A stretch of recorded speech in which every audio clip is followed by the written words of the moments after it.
skin legs है, so you raise a rhombus, put it there, or like you are putting a square peg into a round hole, so you just put that peg in. So Steve can come back to it.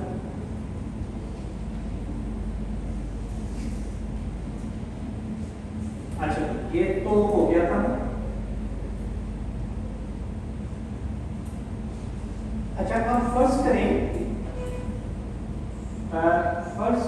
कि अब ये तो graph आपका, आपने burn जरूर पढ़ लेना, correct हुआ चैप्टर है, लेकिन बर्न में ना जब आप कैलकुलेट करते हैं surface area of burn, remember you definitely come across A short ऐसे क्वेश्चन के 35% बर्न है, उसको कैसे डिस्कस करें, वो भी हम will study when we read burn.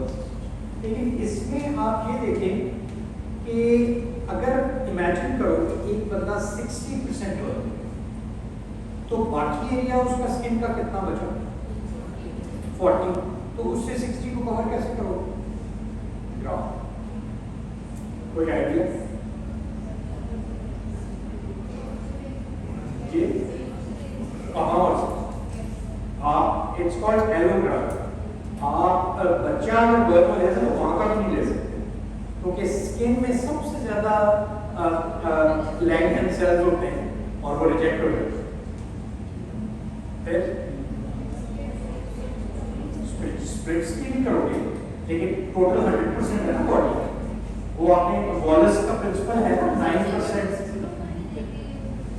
चलो तो करने देंगे और बार बार उसके लिए ना ये एक टेक्निक है, उसको कहते हैं मैशिंग ऑफ ग्राफ।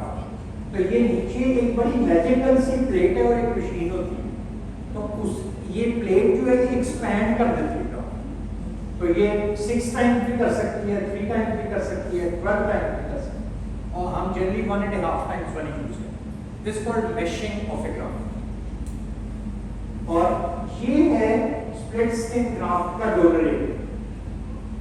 आप नोट करें तो ये जो है उसके बाद ये तकरीबन हील कर देता है, और ये मेजर है जिसके अंदर आपके प्लेट आ रही है ऊपर ग्राफ का, तो वो उसको एक्सपैंड कर। अब आप ये देखिए, like this is a young child और ये बर्न हुआ, तो इसको आप सेकेंडरी हीलिंग के लिए तो नहीं छोड़ सकते, उसके लिए we have taken the split skin graft and put sheets on his scalp, और दिस इज हिम हील्ड, तो वो सारा कवर किया। इसी तरह this is another indication of split skin graft. ये विटिलाइगो है, तो हमने कहीं और से स्प्लिट स्किन ग्राफ लेके लगाया है। This is a burn girl, और ये देखिए अगर आप यहाँ प्राइमरीली ग्राफ नहीं लगाएंगे तो बर्न का फाइब्रस रिएक्शन की वजह से ये नेक ऐसे जुड़ जाता है। It is called post burn contraction. ये आप बहुत से मरीज ऐसे देखेंगे, मतलब यहाँ होता है अगर एल्बो पे बर्न हो गया and you haven't put a split skin graft there on, तो it would contract like that, और बच्चों में तो बड़े हॉरिबल पिक्चर्स आते हैं। तो इसको हमने ये देखें, this is sheets of split skin graft. Again, this is a post-burned scar, और हमने इसका ये निकाल के ये देखिए, ये this is a reconstruction in cosmetic lines। वो जो मैंने आपको भी Langer's line बताई थी, कोशिश ये की है कि ये उन लाइंस में है, and this is a whole full thickness skin graft taken from, क्योंकि ये फेस पे लगा तो cosmetically it should look okay। तो ये हमने लिया देखिए कहाँ से, इंफ्रामेमरी एरिया से, ताकि ये नजर ना आए। इतना बड़ा अगर गैप आप कहीं और से ले लो तो वो तो नजर आएगा। The inframemory area in ladies is very good, and this is her approach. So, अब we come to the next run, which is flaps. अब आप देखते हैं इन दो पिक्चर्स में what is unusual? इस ये लेग है and tendons are exposed, और कोई ऊपर कवरेज नहीं। बस इनकी अटेंडेंस शीट जरा ले तो ये जो है इस पे कोई पैराटोन तो नजर नहीं ना आए, तो यहाँ ग्राफ को लगेंगे क्योंकि एक तो गैप है, दूसरा कोई ब्लड वाली सर्कुलेशन है। इस तरह ये क्या है राइट में, राइट पे किसी का कैबेज हो और ये खुल गया हो, अंदर ये देखें मीडिया स्टैंडिंग नजर आ रही है और शीशाई पास, तो यहाँ भी आप ग्राफ नहीं लगा सकते क्योंकि कैसे लगाएंगे वहाँ पे ब्लड सप्लाई नहीं है नीचे, तो मीडिया स्टैंडिंग।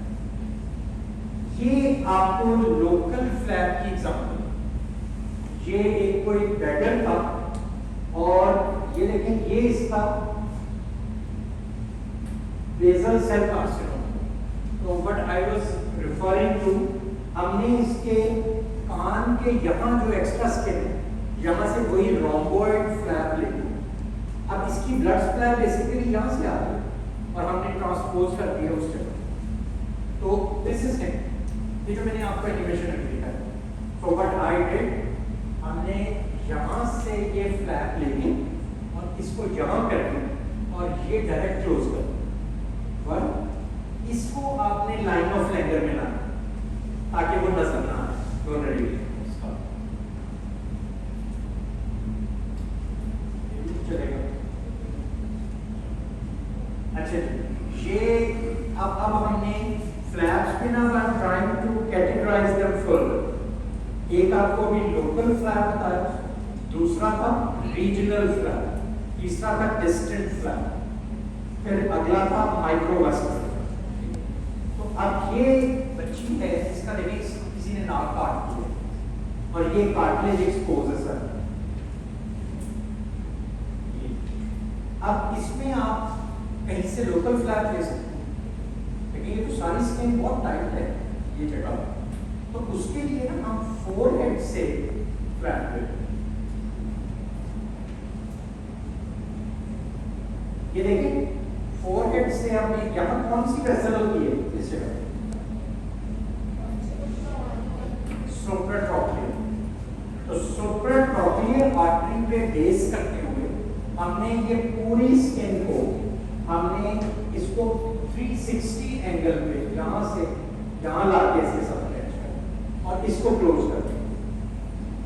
तो अब ये जो स्किन का है पोर्शन ये सरवाइव कर रहा है ऑन सुप्राट्रोक्लियर, और 3 हफ्ते के बाद फिर हमने उसको डिवाइड कर दिया और ये डिवाइड, तो कम से कम उससे तो अच्छा है 3 हफ्ते बाजू लगा रहे, कम से कम फोरहेड तो रहे।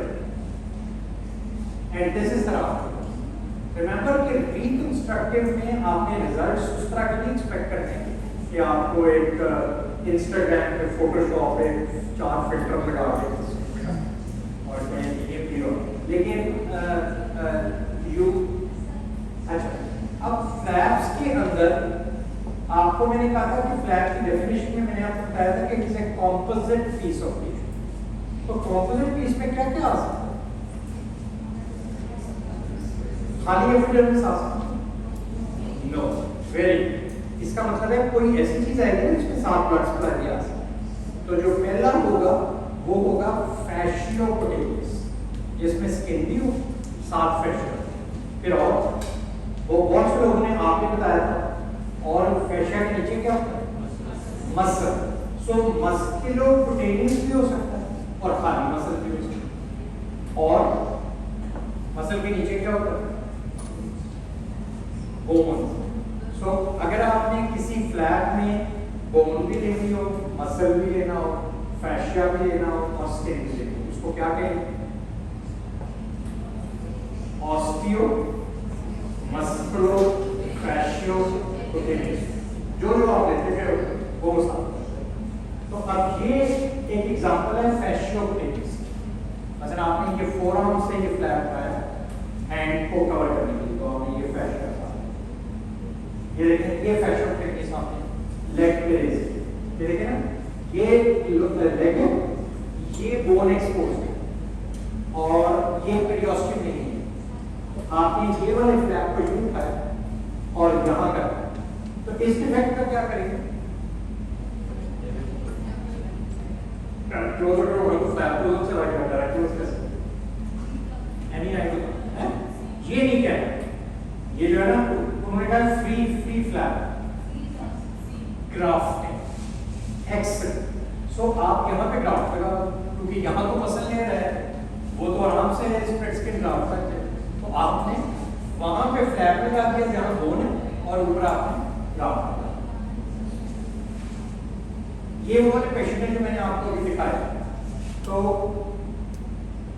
ये हमने इनका एब्डोमेन से मसल, इसको कहते हैं व्रैम, वर्टिकल रेक्टस एब्डोमिनस मसल, यहाँ से ये पूरा एक लेके और इसको उसी तरह जैसे फोरहेड को किया था, इसको ऐसे जाके करते हैं।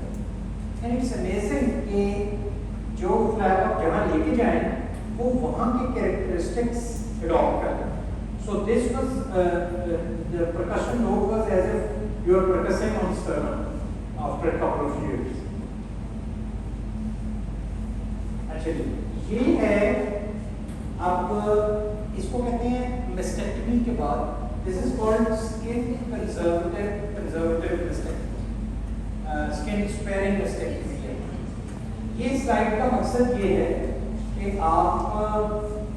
आपको ये पता चले कि now it is not the era जिसमें आप बोल्डली मस्टेक्टमी करती है, तो सर्जन ने ऐसे काटा दूसरे तक गया और एक बड़ा सा लेंस निकाल के मैंने तो 5 मिनट में मस्टेक्टमी कर। Now you need to be very very oncologically sensitive कि अब अगर इसमें स्किन इन्वॉल्व नहीं है, why are you exercising skin? तो आपने ये स्किन स्पेयरिंग मस्टेक्टमी की और ये अपने बैक से, ये अगर किसी मसल फ्लैप का नाम आना चाहिए ना आपको, तो इसका आना it's called shaft lattice muscle. ये देखिए, ये हमने स्किन लिया और ये पीछे पूरा एंडी लेटिस मसल, और ये हमने आगे लिया इसकी थ्रैकोडॉर्सल आर्टरी, इसको आगे लिया। ये नीचे क्या है?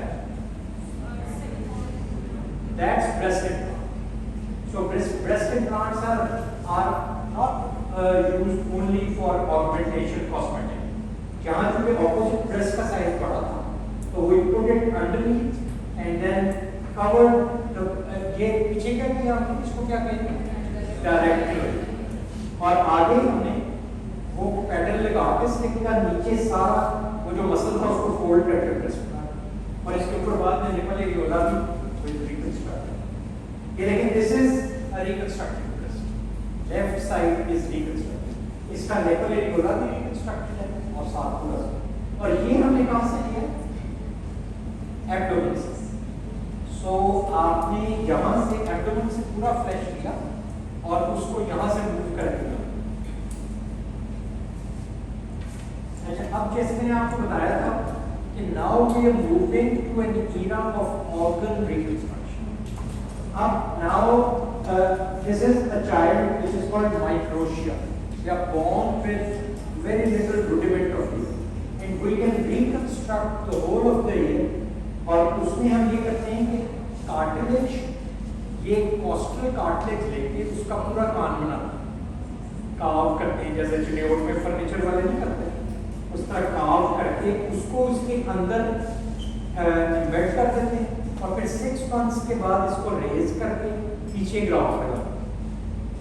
तो this is a hole, this is ये अब ऑर्थोपेडिक सर्जन का किया ये लड़का, और इसका ये काम था we did it in 2004। अच्छा, guess what is this? ये जो बताएगा उसको प्राइस इसलिए लोगे नहीं जी। क्या कहा? Cystic fibroma, good answer. Branchial cyst, very good. और लाइपोमा जी, थायराइड, वेरी गुड जी। ये हमने एफसीपीएस जनरल सर्जरी में उनके पास केस थोड़े थे, तो मुझे शरारत सूझी, मैंने ये भेज दिया। सब एफसीपीएस को भी यही जवाब दिए, सारे fail, because this is the tissue expect. ये एक बलून है जिसको हमने अगर स्किन की जरूरत होगी, लड़की की तरह से बर्न है, तो हमने वो बैलून अंदर डाल दिया और उसको इन्फ्लेट कर दिया, और उसके बाद हम इसको निकाल लें और ये ऊपर ले, ये है वो बैलून, और ये उसकी पोर्ट है।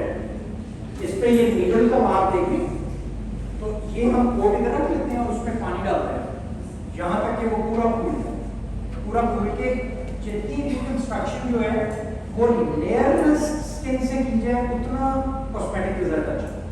अगर आप टांग की स्किन को यहाँ लगाओ तो टांग तो कभी धूप से एक्सपोज ही नहीं होगी, तो वो काला हो जाएगा। हमारे यहाँ पिगमेंटेशन की मेन प्रॉब्लम। तो ये आपने ये एक्सपेंडर निकाला और उसके बाद ये वाली स्किन को दोबारा ऊपर किया। So this is called tissue expander. So अभी तक nobody has won my prize in final year. सिर्फ एक मैं वहाँ गया था लाहौर मेडिकल कॉलेज, वहाँ भी आई रिमेंबर रिप्रेजेंटिंग लेक्चर, तो वो एक लड़के ने बता दिया, तो मैंने इसको कहते सर मेरे नतीजे का ये मतलब ऑपरेशन। तो अच्छा, अब लास्ट रंग of the ladder was microvascular surgery. Microvascular surgery में आपने 1 to 3 मिलीमीटर की वेसल्स माइक्रोस्कोप के नीचे रख के उनको एनास्टोमोसिस करना। और इसके बाद इमेजिनेशन आपकी लिमिट है।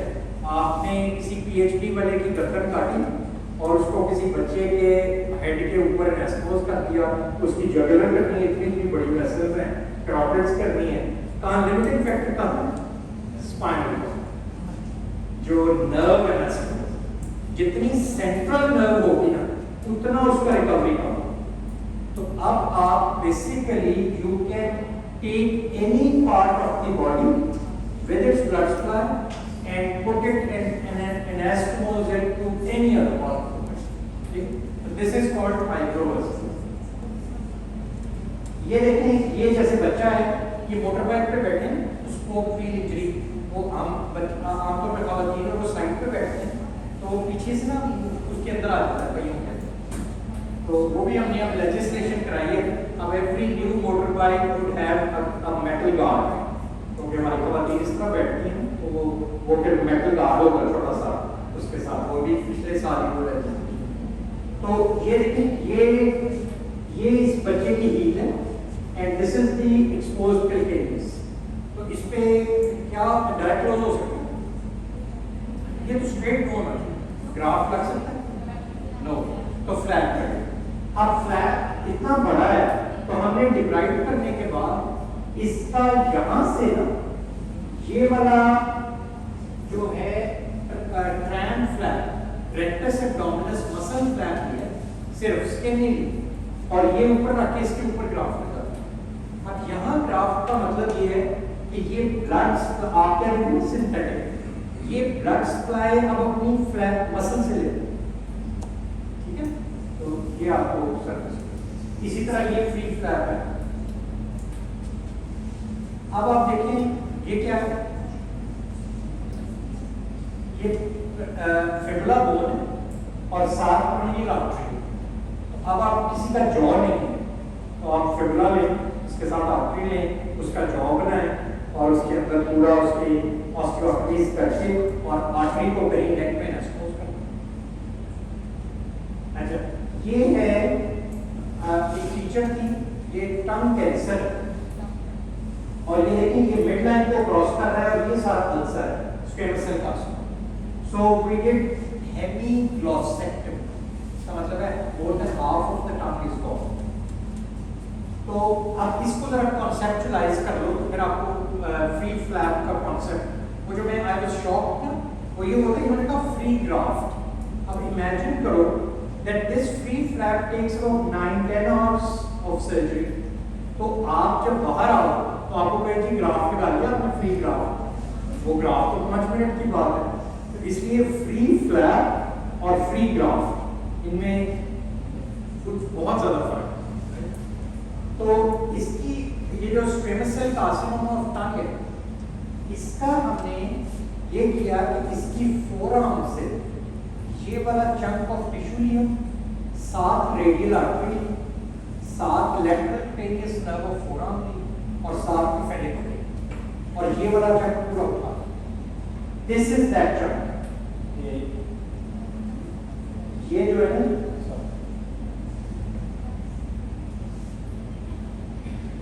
ये जो है ये चंक फोरआर्म और यहां अपने नेक के नीचे से उसका न्यूरोवेस्कुलर बंडल ये निकाल दो और रेडियल आर्टरी को ये सुपीरियर थायराइड आर्टरी के साथ जोड़ दिया, वेन को इंटरनल गटर के साथ जोड़ दिया और लिंगुअल के साथ लैटरल क्रेनियस नर्व फोर्म।